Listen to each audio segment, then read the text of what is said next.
యాసంగి వరి నారుకు సమయం ఆసన్నమైంది.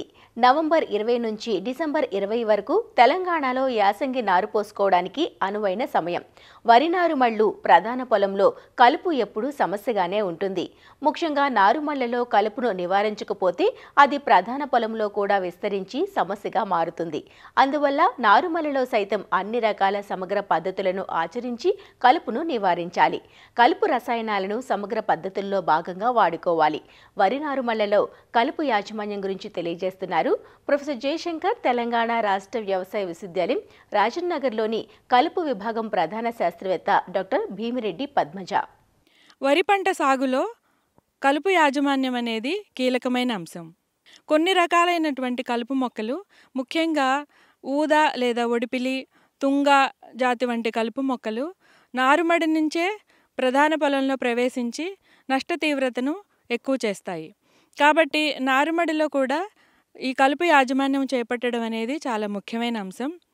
అయితే కలుపు మందుల మీద మాత్రమే ఆధారపడకుండా ఈ కలుపు మొక్కల విత్తనాలను నాశనం చేయడానికి మనం కృషి చేయాలి. అదేంటంటే, ముఖ్యంగా మనం నారుమడి ఎత్తుమడులు తయారు చేసుకునే ముందు పొలంని దమ్ము చేస్తాం. కాబట్టి ఈ దమ్ము చేసిన తర్వాత నారుమడులు తయారు చేసుకునే ముందు ఒక 10 రోజులు సమయం ఉండేటట్లు కనుక చూసుకుంటే ఈ దారుగా లేదా తుంగ లేదా ఊద వంటి కలుపు మొక్కలు, అలాగే కొన్ని రకాలైన కలుపు మొక్కల విత్తనాలు అనేటువంటి భూమిలోనే కుళ్ళిపోయి నశించిపోవడానికి అవకాశం ఉంటుంది. తర్వాత నారుమడులు తయారు చేసుకుని విత్తనాలను విత్తుకుంటే మంచిది. అయితే విత్తుకున్న తర్వాత కూడా మనము కొన్ని రకాలైన రసాయనాలతో ఈ యొక్క కలుపు యాజమాన్యాన్ని చేపట్టొచ్చు.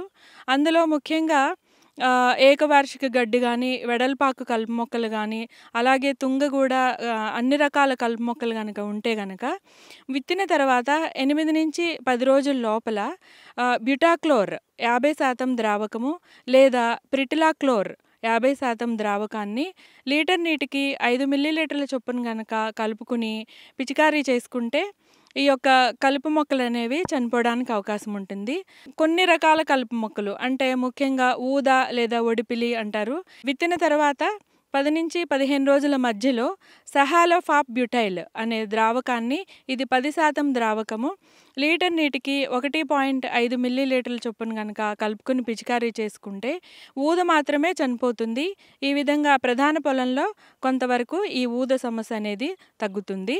అదేవిధంగా ఈ ఊదతో పాటు తుంగ కూడా కనుక ఎక్కువగా ఉంటే కనుక బిస్పైరిబాక్ సోడియం అనే కలుపు మందును లీటర్ నీటికి 0.4 మిల్లీలీటర్ల చొప్పున కనుక కలుపుకుని పిచికారీ చేసుకుంటే ఊదతో పాటు ఏకవార్షిక గడ్డి అలాగే తుంగ కూడా కొంతవరకు ఉధృతి అనేది తగ్గడం జరుగుతుంది.